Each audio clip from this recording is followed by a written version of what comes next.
kishti këtë doli të vini cilin doni, po dosjet janë aty, ju e mërë të vesh, qëfar deklaroj komisioneri adje?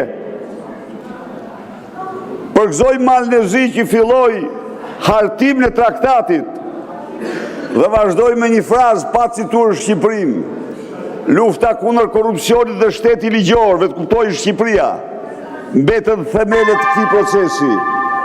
Ndaj dhe nuk ke normen, por të paktën ne u themi shqiptarëve se parlamenti është jashtë problematikës tuaj. Po nafta, 150 lek shitet në Maqedoni, sepse Maqedonia mori masa të tjera pas rritjes së çmimit. Dhe kjo shitet për të gjithë qytetarët, për fermerët shitet shumë më lirë. Përfundoni, ju lutem. E keni shtruar në një ndërshkim për shqiptarët. A mundet parlamentit ka përcej këtë çështje? Mos harroni një gjë, se qëndrimet që mbajnë u bëjnë fajtor. Jeni krim në vazhdim, jeni krim në bashkëpunim. Po, ju garantoj unë ju, sepse nesër Edi Rama paditet si mashtrues publik. Faleminderit, zoti Berisha, ka mbaruar koha. Zoti Berisha, ka mbaruar koha dhe ju lutem respektoni procedurën. Kjo nuk ishte fjalë për procedurë. Jeni bashkëpunëtor, nderoj dhe ju. Sot sigurisht e keni drejtësi në dorë, por nesër s'ta keni. Nesër drejtësia do kërkojë kudo që shkojë dhe kudo që futeni. Zoti Berisha, ju lutem. Ju lutem, ka mbaruar koha.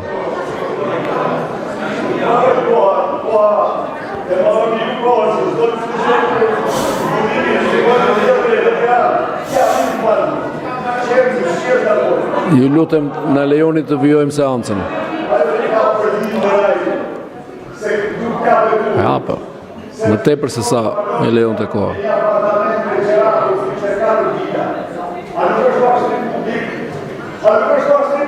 Zoti Sajmir Koreshi, procedurë, ju lutem. Për gjithë jetë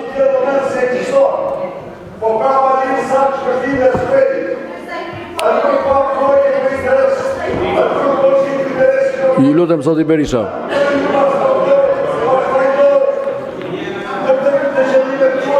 Zoti Berisha, respektoni kolegët e tjerë që kanë fjalën. Fjala është për zotin Sajmir Koreshi.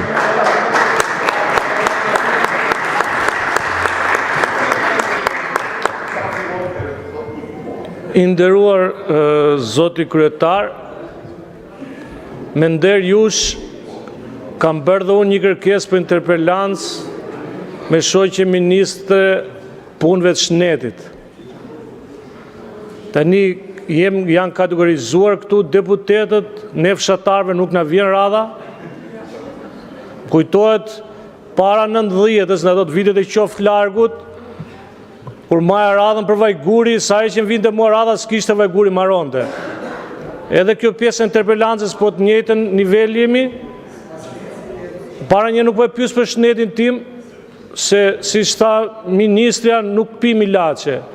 Problemi është që në Lushe nuk pret situata se kur të rregullohet dhe kur të ta ketë Terezin ministrja. Ajo ka një ca batuta të bukura dhe thot në fund vitit, po deri në fund vitit nuk premton situata për spitalin e Lushnjës. Kështu që merrni masa sekretari i kuvendit se kam 2 muaj që kam bërë kërkesë për interpelancë. Faleminderit. Faleminderit. Nëse hitni një sy kalendarit, do të shikoni që interpelancat janë programuar në kalendarin që sapo miratuam. Zoti Balla, për procedurë.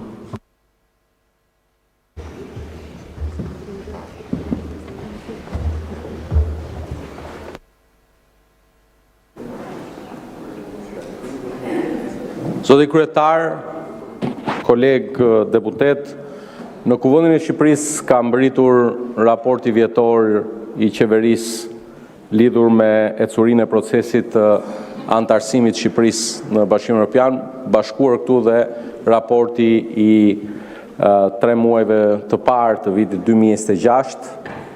Ajo që duhet t'ua themi me shumë krenari shqiptarve, nuk është shpresa apo mallkimet e atyre që për ditë mundohen thonë që negociatat kanë ngecur, që Shqipëria është bllokuar, është fakt nga Komisioni Evropian, nga Parlamenti Evropian dhe nga Këshilli Evropian, nga të treja institucionet europiane, se Shqipëria sot ka përmbushur të gjitha detyrimet që vinë nga procesi i antarësimit të Shqipërisë son të përbashkët në Bashkimin Evropian, të gjitha piketat e ndërmjetme, detyrimet që kishte Shqipëria sipas raportit Komisionit Evropian janë përmbushur.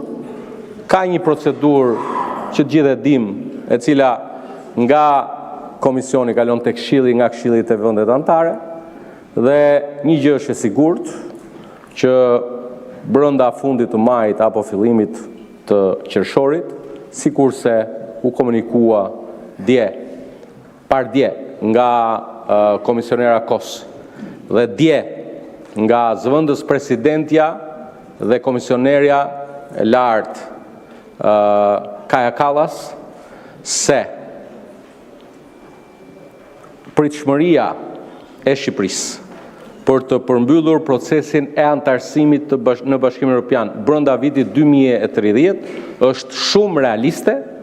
Madje po citoj këtu komisionerën Kallas, e cila tha që Shqipëria bashkë me Malin e Zi duhet të bëhen gati për të marrë pjesë në zgjedhjet europiane të vitit 2029. Ky është fakt. Sa i përket gjithë këtyre emaileve që the, habereve që the, ne dim fare mirë ajo që bën ju. Dhe nisisht hiqni dorë nga gjithë kjo balt që hidhni kundër Shqipërisë. Nuk e keni Shqipërinë vend armik, po jeni pjesë e pazëvendësueshme e demokracisë së vendit tonë. Ne nuk ju zgjidhim dot ju, as ju nuk na zgjidhni dot ne. Por është momenti i duhur historik që të punojmë gjithë së bashku për ta çuar këtë aspirat historike të shqiptarëve pas 35 vjetësh punë të përbashkët.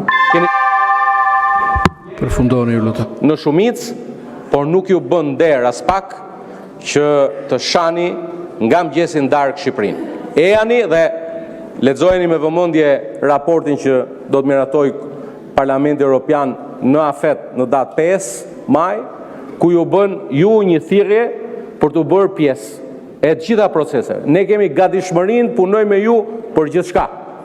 Por edhe ju duhet të merrni përgjegjësitë që ju takojnë. Faleminderit zoti kryetar. Faleminderit. Fjalën e ka zoti Klevis Balliu. Edhe njëri ju kujtoj t'i përmbajeni procedurës.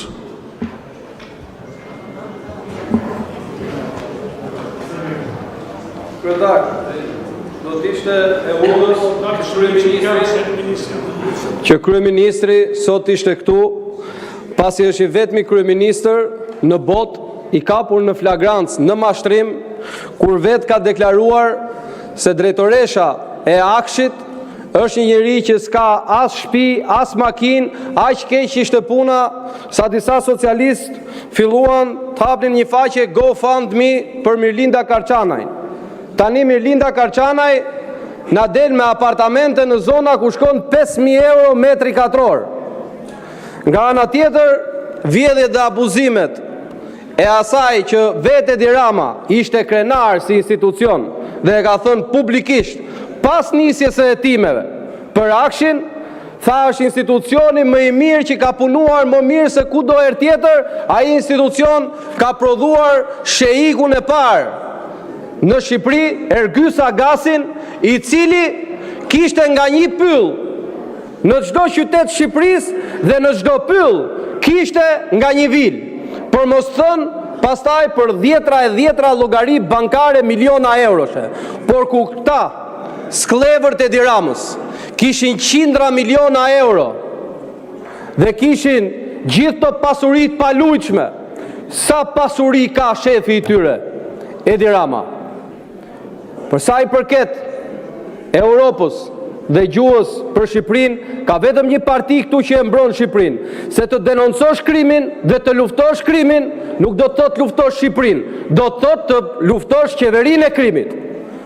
Pikërisht me këto denoncime janë arritur disa hapa, disa nga ata mafioz dhe kriminal që ju I bët investitor strategjik që sot janë burg fal denoncimeve të kësaj opozite. Dhe sot kryeministri duhet ishte këtu dhe të na tregonte se si I mbrojti dhe pse I mbrojti publikisht edhe pas hetimit, edhe Mirlinda Karçanajn, edhe Ergjys Agasin. Dhe sot kjo duhet jetë temë diskutimi. Pra ai fshihet, kurse ju që flisni për Europën, shpresoj shumë mos shtohen ato kushtet. Por gjitha gjasat janë që shtohen kushtet dhe ka vetëm një fajtor për shtim kushtes. Dhe nuk është Shqipëria, nuk janë qytetarë shqiptar, por është kjo qeveri që shtohen kushtet sepse duhet mbroni këta kriminal dhe mafios. Duhet mbroni këta që janë pasuruar si as kush tjetër në kurriz qytetarëve me prokurime dhe me tendera të pafundme në institucionet që drejtoni ju. Jeni ju ata që I shtoni kushtet, jeni ju ata që bllokoni integrimin. Integrimi I Shqipërisë në BE ka vetëm një shpresë dhe ajo është largimi juaj. Zoti Eno Bozdo. Zoti kryetar, qëndroi procedurës.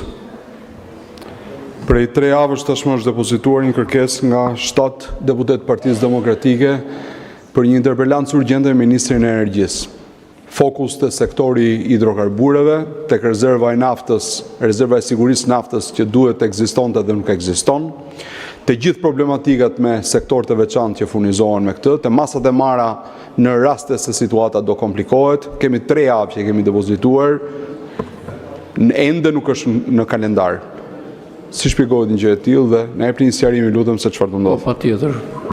Është në kalendar, nëse lexoni kalendarin, është në seancën e radhës, mund të ishte futur dhe sot kemi 6 interpelanca, por kemi dhe një kufizim rregullore, nuk mund të ketë më shumë se 2 interpelanca urgjente në një seancë, sot kemi 2 interpelanca urgjente dhe 4 normale, zakonshme, kështu që në seancën e radhës, interpelanca jua do të jetë në rend e ditës, është në kalendar. Zoti Tedi Blushi. Zoti kryetar, po ju kujtoj që kam 4 muaj që pres të zhvillohet një interpelancë me Ministrin e Bujqësisë për çështjen e fondeve IPART. Dhe për të qëndruar strikt rregullores dhe sidomos kushtetutës, po ju rikujtoj për të disatën herë në erin 80 të kushtetutës.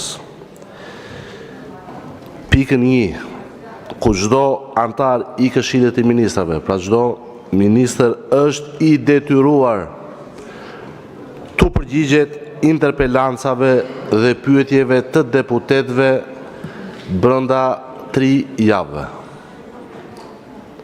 Ende nuk kam një përgjigje kushtetuese dhe mbështetur në rregulloren e kuvendit nga ju si kryetari I kuvendit, ose më jepni dhe mua në dispozicion, siç u dhat kolegëve parafolës së drejtën për të prezantuar qëndrimin tim në 10 minuta, ose ju lutem më jepni arsyet pse kërkesa ime për interpelancë për një çështje kaq të rëndësishme për fermerët, për një sektor jetik si bujqësia, shmanget dhe më refuzohet. Ju lutem pres një përgjigje mbështetur në rregullore dhe në Kushtetutën e Republikës së Shqipërisë, ose më jepni dhe mua pasaj të drejtën për të mbajtur 10 minuta qëndrimin tim. Faleminderit. Mbështetur në rregullore dhe në Kushtetut, ju e keni marrë përgjigjen, nëse deputeti prap refuzimin dhe arsyet me shkrim të refuzimit të kërkesës suaj për interpelancë, rregulloria thotë që nëse deputeti nuk është dakord me mendimin apo me refuzimin e kërkesës, I rezervohet e drejta të parashtrojë kundërshtimin e vet për 10 minuta. Në seancën e kaluar ju nuk kërkuat këtë hapësirë, por bët një gjest në zgjedhjen tuaj të grisni në publik parafoltores përgjigjen. Kështu që ju lutem shikojeni te vetja trajtimin. E kishit drejt nëse e kërkoni. Është një drejt që merret, aktivizohet nëse kërkohet, nuk u kërkua. Zoti Belind Këlliçi. Të mërkur, thot rregulloria që mund të Ta mbaroj Tedi Blushi, Zoti Blushi, replikën me ju apo po e kam unë, po ju pyet. Me që po ju pyet. Po nuk është seancë për të përgjigje, Zoti Këlliçi, ju e dini mirë se jeni parlamentar. Zoti Peleshi, unë e kuptoj që ju jeni fanatik i zbatimit rregullores, po këtu rregullore njerëzit e bëjnë, edhe kam përshtypjen që është i moment që ne duhet reflektojmë në këtë sallë çfarë roli kemi. Jemi deputet Kuvendit Republikës Shqipërisë, jemi këtu për të mbrojtur interesin e qytetarëve. Nuk besoj se të kushton kaq shumë që ta ezaurosh pyetjen apo përgjigjen me një koleg tjetër deputet për një çështje që mund mos bini dakord. Tash këtu unë doja të flisja për procedurë, për rendin e ditës, për çështje themelore, për faktin që kryeministri në 8 muaj ka qenë në këtë sallë vetëm 2 herë, për faktin që sa herë që këtu ka kërkesa për interpelancë, gjehet një arsye për të rrëzuar këto kërkesa. Mund të jeni e vetmja qeverinë botë që nuk kërkoni dhe nuk dëshironi të flisni për arritjet tuaja, për programin tuaj, për punët që bëni. Se krenojni që bëni punë. Kisha për të folur për rendin e ditës, për çështje që janë themelore, për akshin. Keni një shembull shumë të freskët nga Greqia ditën e djeshme, ku nga 12 deputet nuk e kanë imunitetin, ju hoq imunitetin në parlamentin grek për shkak se dyshohen përfshirë në afera korruptive. Ndërkohë, në Shqipëri, se para pak u fol aty në foltore nga kreu grupit parlamentar tuaj, për arritje imagjinare më. Shqipëria për pak i bie që ne jemi vend antar i BE-s, me sa dëgjova. Po këto janë mashtrime, po janë skandaloze më, duhet përgjegjësi e madhe të gënjesh në këtë formë. Si më flet ti e ke kthy Shqipërinë në vendin kyç të pastrimit parave? Shqipëria sot po kaloni, sot jemi në pikën që po kaloni të parën bank digjitale, që dhe aty nuk kthen për herë të parë Banka e Shqipërisë nuk kthen përgjigje. Jemi në fazën që kemi hap grup kapitujt 1, 2, kemi hap edhe grup kapitujt e tregut brendshëm. Do jetë kjo arsye, mbajeni mend. Kjo banka digjitale që keni kaluar, Xhep Banku, do jetë arsye që do shtyhen negociatat. Mbajeni mend, këtu do jemi. Dhe nuk flisni kurrë. Këtu është një vend parafolsi që foli për integrimin e Shqipërisë në hapësirën imagjinare që ai ka Bashkimit Evropian, harron që vetëm dje foli komisionerja për zgjerim Marta Kos, përmendi vetëm Alnezi. Përmendet Islanda, përmendet Moldavia, Shqipëria nuk ekziston më. Dhe ky është një problem që na përket gjithëve. Por nuk mund vazhdojmë tu të gënjejmë opinionin publik, gënjejmë qytetarët, gënjejmë dhe njëri tjetrin dhe fshihemi pas artificave, jo ke 10 sekonda, jo ke 12 sekonda, jo 30 sekonda. Rrim këtu ta gdhim po që e nevojshme, të ezaurojmë gjithë problemet që realisht prekin qytetarët. Ure duhet flisim për akshin këtu. Kryeministri të ka bërë avokatin, Mirlinda Karçanajt ka thënë, është e pastre, nuk di t'i japi makinës, nuk ka makinë. Doli zonja në fjalë me 4 vila me shofer privat, me 10 mijëra metra truall në pronësi. Ore, mban njëri përgjegjësi për këto? Kaq e thjeshtë është. Faleminderit, fjalën e ka zoti Arjan Doja për procedurë.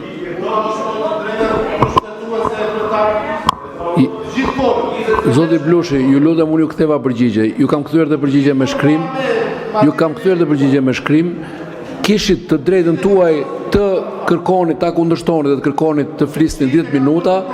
Nuk e morët atë drejt, bët një gjest demonstrativ të grisjes së përgjigjes. Kjo nuk është e drejt, por është zgjedhja juaj. Tani nuk e kuptoj çfarë kërkoni. Unë përgjigjen e kam kthyer. E keni me shkrim përgjigjen. Ju çoj një kopje. Me qënë se e grisët përgjigjen, po ju qoj një kopje tjetër. Dakor. Po e kanë kërkuar, nëse nuk kërkojnë, jo pas po i kërkojnë, po mbas një muaj ne nuk do ngelemi te kërkesa që është refuzuar para një muaj. Më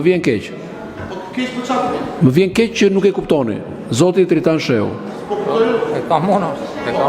Zoti Erjan Doja, ndjes. Më pas zoti Tritan Sheu. Edhe kohën të lutem. Faleminderit zoti kryetar, nderuar koleg. Faktikisht do bëj një sqarim të vogël për votën kundër në fillim të votimit të parë për bashkimin interpelanca në një të vetme.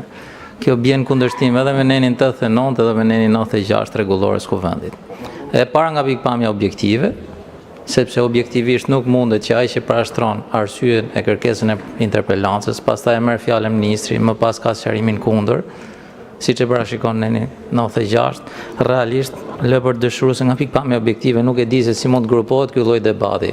Pra, dikush bën paraqitjen e kërkesës vet të interpelancës, më pas e merr dikush tjetër, më pas e merr dikush tjetër, më pas e merr dikush tjetër, që mund të jenë disa seanca për interpelancë, dhe në fund fare ministri përgjigjet për të treja një herë, në fund e kanë prapë radhën këto deputet dhe humbet sensi logjik, edhe për shikuesit, po edhe për ne që jemi këtu pjesëmarrës në seancë. Së dyti, pjesa e interpelancave për sqarim juridik, nuk e di, zoti Manja më duket se mungon, është i vetmi që ka ushtruar detyrën e prokurorit këtu në seancë përpara se sa të bësh deputet.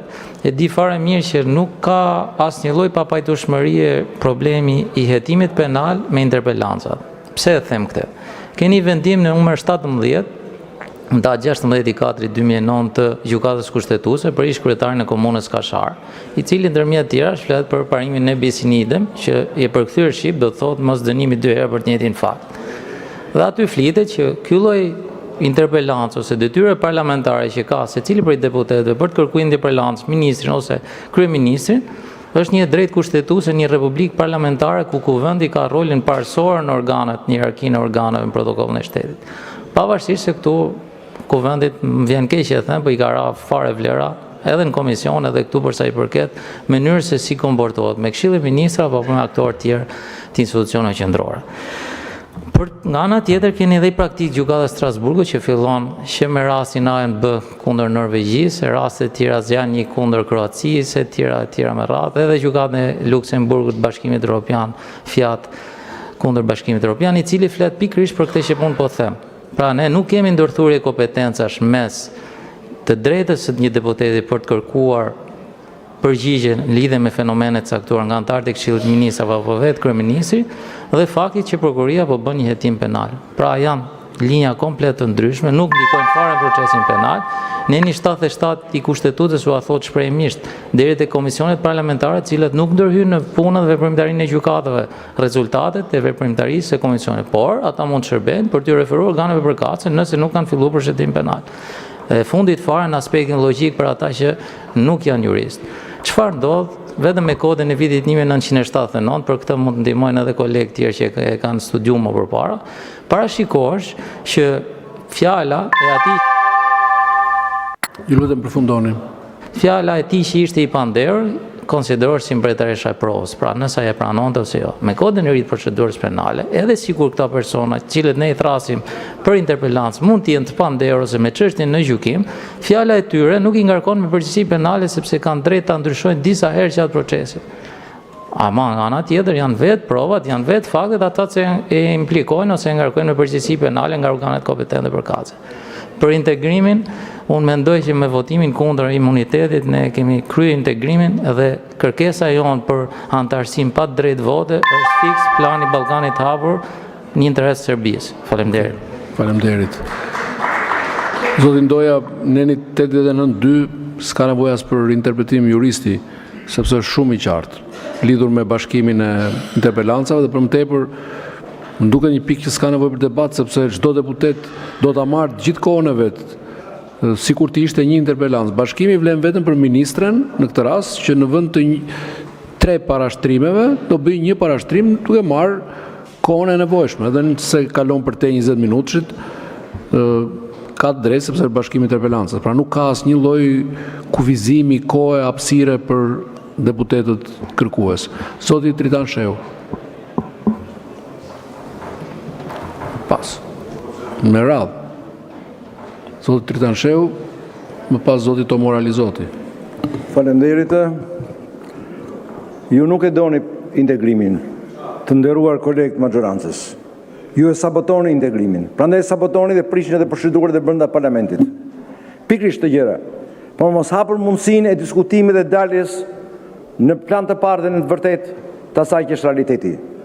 Prandaj dhe juve, me gjithë kërkesat tona të rregullta si deputet, nuk realizoni rregulloren dhe nuk bëni presion mbi kryeministrin të vi këtu në Parlamentin Shqiptar, në komision të jashtëm, të zbatoj interpelancën që kam kërkuar. Janë kërkuar 2 elementë. Diskutim komision të jashtëm dhe interpelancë tu. Në lidhje me një nga faktet më të rëndësishme të sabotimit tuaj dhe të atij vetë që i bën integrimit evropian, të bashkë artikullit me Vučićin në atë gazetë gjermane. Është e provë e madhe dhe nuk mund kaloj pa u diskutuar, nuk mund kaloj pa u debatuar dhe pa u evidentuar. Ju doni ta fshini. Ju doni fshini të vërtetën, se keni frikë nga e vërteta. Prandaj bllokoni parlamentin, shkatroni procedurën parlamentare, pikërisht që këto element mos dalin këtu, se duke dalë të dalin dhe përpara publiku shqiptar. Por gjërat po thellohen. Duke evituar këtë mënyrë kontakte diskutimi, kryeministri vazhdon në rrugën e tij të shkatrimit të lidhjeve jo vetëm me Bashkimin Evropian, por edhe me aleatë strategjik. Pjesëmarrja e tij e fundit në atë të shtuqur samit të Barcelonës, të asaj mbledhje anti-SBA, anti-Trump, të tmajtës ekstreme populiste europiane, ishte një tjetër hap shumë i rrezikshëm në largimin e Shqipërisë së radhë, jo vetëm nga Bashkimi Evropian, se mbledhja u kritikua dhe nga Komisioni Evropian, po dhe nga aleatët tanë të mëdhej dhe nga Perëndimi. Dhe kryeministri vazhdon të eshti, këtu nuk vjen parlament. Çdo parlament i botës do kishte ngritur në këmbë. Në çdo parlament botës demokratik do kishte ardhur ai këtu.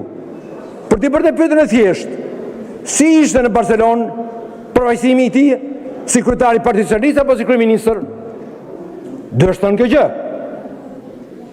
Ç'ishte ai samit? Ajo mënyrë për të shkatruar jo vetëm konceptet e lidhjeve me Perëndimin dhe me SBA-n, por për të sabotuar, për të dezintegruar edhe të majtën evropiane të vërtet dhe për të kundërvënë Komisionit Evropian. Ishte një shfaqje asaj që tregon që mungon serioziteti plot, koherenca e plot me atë që themi, me atë që kemi vendosur, me atë që diskutohet, dhe njëjta që ndodh edhe me procesin tonë të integrimit e cila u pa te ai artikulli i përbashkët Vučić-Rama dhe për cilin zoti kryeministër nuk vjen këtu parlament, nuk vjen komision të jashtëm dhe ju heshni zoti kryetar, nuk i bëni asnjë presion, është detyra juaj të kërkoni zyrtarisht të vijë dhe të respektojë rregulloren e parlamentit, të japi shpjegime se ç'është shumë e rëndësishme për vendin për Zoti Tomora Lizoti.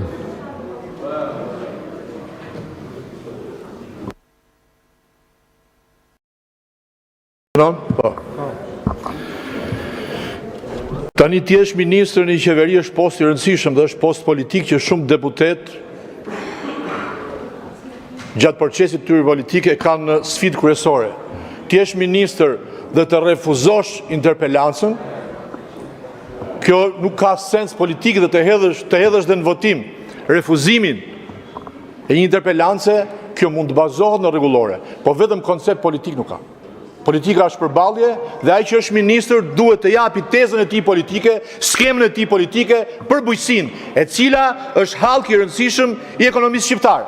Edhe nëse ligji e pas ka parashikuar, që unë dyshoj këtë gjë, që ai është në hetim dhe nuk duhet dhe nuk mund të flasi, gjeni një ministër tjetër që t'i përgjigjet shqiptarëve për hallet e bujqësisë.